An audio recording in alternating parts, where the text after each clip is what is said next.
Welcome back to the deep dive. It feels like we just finished mapping out 2025. Doesn't it just? Time flies. It really does.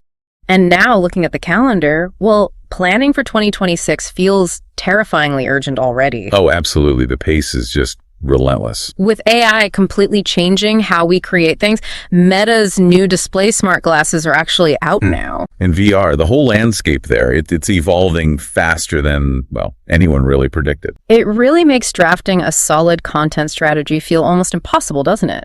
The ground keeps shifting under every single platform. It's a constant challenge. Yeah.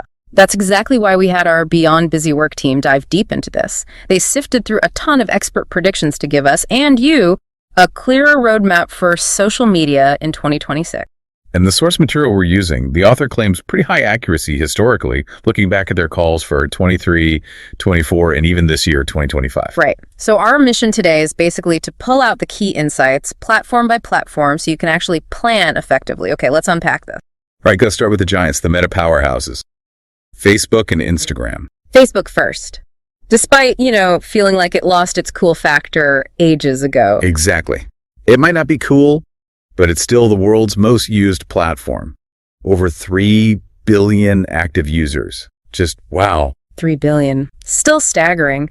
But 2026 is bringing a bit of an existential threat, isn't it? Uh-huh.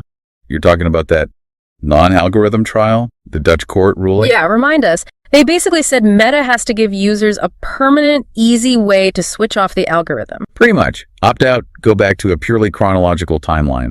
And that's huge. Why is Meta fighting it so hard? Well, it hits their core model. Their own data shows usage drops if people aren't seeing the algorithm-curated feed. Because the algorithm pushes certain things. Exactly. It prioritizes content that sparks strong emotions. Things like fear, anger, sometimes joy. Because that stuff gets the highest engagement. Ad engagement means? Ad revenue. That's the bottom line. So that Dutch ruling, if it holds, it could be the first big test of what happens when you take that amplification away. A massive test. How does usage change? What kind of content gets made? Does it actually cool down some of the polarization? Which is a huge challenge for marketers, right? If negativity gets rewarded, what do brands focused on positive or just, informative stuff do? It could force a big shift. Yeah. Back towards maybe actual relationship building instead of just chasing algorithmic bumps. Interesting. Okay, so while they're dealing with that legal headache, they're also quietly planting metaverse seeds. Yep. They dialed back the hype wisely after the backlash, but the long-term goal? Still there. So in 2026, we'll see. Well, more ways to use our avatars. More ways to use avatars on Facebook and Insta, yeah. And new ways to sort of visit virtual spaces, maybe even using AI prompts to generate VR environments on the fly. Wow, okay. And the hardware, the new display smart glasses with the camera and AI, they need those to take off. Desperately. They need people using them, which leads to this prediction. Look at that. Content captured through the glasses. It's likely going to get preferential treatment in feeds. Like a subtle ad for the glasses themselves. How would we spot that? Maybe stories with a different colored ring. Or new watermarks on video thumbnails. Little visual cues. Sneaky. Okay, let's shift to Instagram. Meta's third app aiming for that 3 billion user mark. Right. And their strategy there has always been, successful imitation. But the big change is video. It really feels like the slow death of the classic photo feed, doesn't it? It does. Reels are already half the time people spend in the app. Half? That's huge. And they're testing opening the app directly to the Reels feed, if that happens in 2026. Then the old photo grid is just like a secondary thing you have to click into. Pretty much relegated, yeah. They're betting everything on short-form video. And making money from it, obviously. The source predicts they'll start charging for their fancy editing app, Edits. Especially with the AI tools in it. Probably around mid-2026. Makes sense. Get people hooked on the free version, especially the AI stuff, then flip the switch to paid. That's a classic playbook.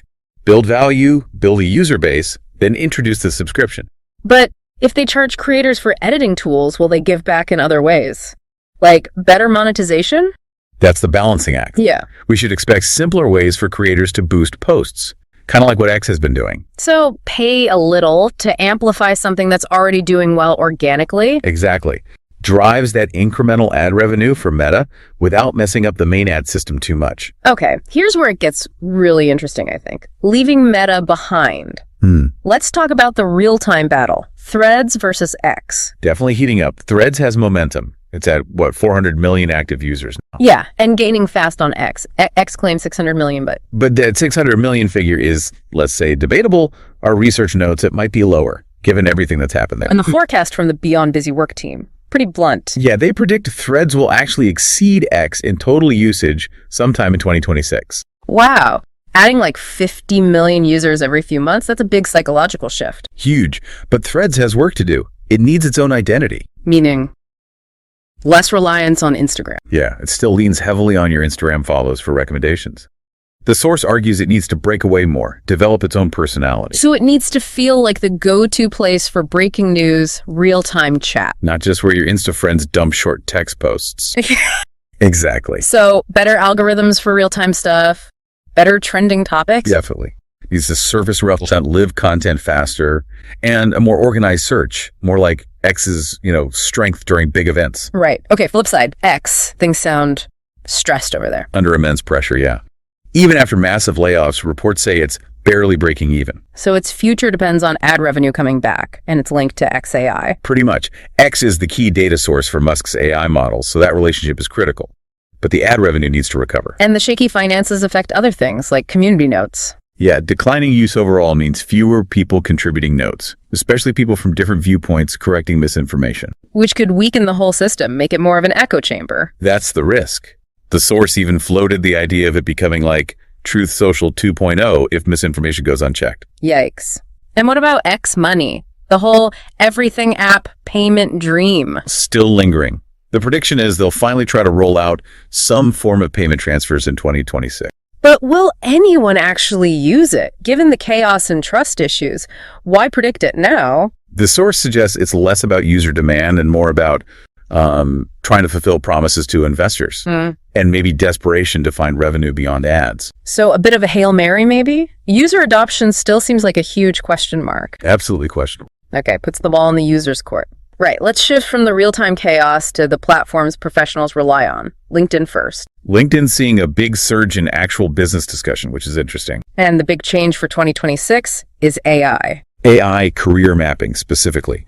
They had this incredible pool of data, 1.2 billion profiles. Wow. AI can finally make sense of it all, offer really personalized career path advice, point you to the right learning courses, find relevant jobs. It's something they wanted to do for ages. So it becomes less of a static resume site and more like a proactive career advisor, if the AI is good. Exactly. And video is huge there too, surprisingly. Watch time is up 36%. 36% on LinkedIn. Yep. So expect them to expand that full screen video feed, push more live streamed industry events, that sort of thing. And quick learning, like TikTok style. Sort of. LinkedIn Learning is expected to roll out 3-minute educational updates. Quick hits to boost skills without needing hours of focus. That's smart. Addresses the reality that nobody has hours for deep learning anymore. Just quick, useful bites. Especially for fast-moving skills, like AI itself. Makes total sense. And hey, speaking of professional trends, if you want to stay sharp on this stuff, remember you can subscribe to our Tech Bites LinkedIn weekly newsletter. It's tailored insights right in your inbox. Great way to keep up. Good plug. Okay, now on to Snapchat. They're making a massive, potentially make or break bet on AR. Their AR specs, launching in 2026. Trying to beat Meta and Apple. That's the plan. But the research we looked at was pretty brutal on this. How so? I saw the phrase dead in the water. That's harsh. Why? Apparently the functionality they're planning is already behind what Meta's current display glasses can do. Ouch. So if Meta's glasses are already better... And Snap's financials are tight. Yeah. Yeah, the source called it a potential backbreaker for the company if these specs flop. Wow. Huge risk. What's their safer bet then? Making AR creation easier for everyone. Right. Using conversational AI prompts so anyone can whip up an AR lens or experience. Keep those creative trends flowing. And ads. Refining those sponsored snaps, the ads in your DMs, making them more personalized, maybe with custom discounts based on your data. Got it. Okay, finally, Pinterest. It's really become an e-commerce discovery tool, hasn't it? Absolutely. It's pivoted hard into shopping. But they have a big problem. Let me guess. AI-generated content. Bingo. Loads of it flooding the platform. Users are complaining, and it seems to be hurting user growth in the US and EU. So expect filters. Labels on AI stuff. Maybe even auto removal. Yeah, more prominent labeling, filters, maybe even downranking fully AI-generated pins. They have to clean it up. And to really nail the e-commerce part, they need smoother buying, right? Exactly. One-click shopping is the dream. Maybe through a big partnership, like with Amazon or another major platform. Keep people in the app to complete the purchase. Less friction. And their virtual try-on tools, getting even better. Oh yeah, moving beyond just matching body types to actual body scans, showing you exactly how clothes or makeup will look on you. Pretty advanced stuff. Okay, so stepping back, if we connect all these dots, what's the bigger picture for 2026? Well, it really looks like these platforms are fighting a war on two fronts. Okay, front number one. AI integration, it's everywhere. AI for efficiency, AI for hyper-targeted ads, AI for creating content instantly. It's becoming table stakes. Right, and the second front. The battle for actual sustained human attention. You see it in Reels versus chronological feeds. Yeah. Threads versus X. How do you keep people engaged without just manipulating them? So AI is pushing efficiency and targeting, but there's this counter pressure for more authentic, less algorithmically driven experiences. Exactly, which loops us right back to that Dutch court ruling against Meta. Yeah, the algorithm pushing fear and anger for engagement. So the big question, the provocative thought maybe, is what does this all mean for you? For us, if that incentive for platforms to amplify negativity gets reduced even a bit, could things actually get better? Could our shared online space actually heal somewhat? it's the massive wild card for 2026 and beyond. Something really worth mulling over as you plan your own strategy. Definitely food for thought. Okay, before we wrap up, we'd love to hear from you. What's your go-to social media platform? Drop one for personal use and one for business use in the comments below. Let us know. Yeah, we're curious to see the mix. And hey, if this deep dive gave you some clarity for 2026, please do us a favor. Like it, share it with your network, and definitely subscribe to Beyond Busy Work for more insights like this. We appreciate the support. Also, if you want to brush up on some fundamentals that underpin all these changes, check out the other deep dives in our playlist. We've got one on what is marketing, for example. The link's right there in the description. Foundational stuff is always good. And finally, we bundled all this research together for you. That's right. You can download our free guide from Gumroad. It's called Social Media in 2026, a digital marketer's guide to platform identity and future trajectory. It's concise, well-researched, and totally free. Grab the link in the description. Thanks for tuning in.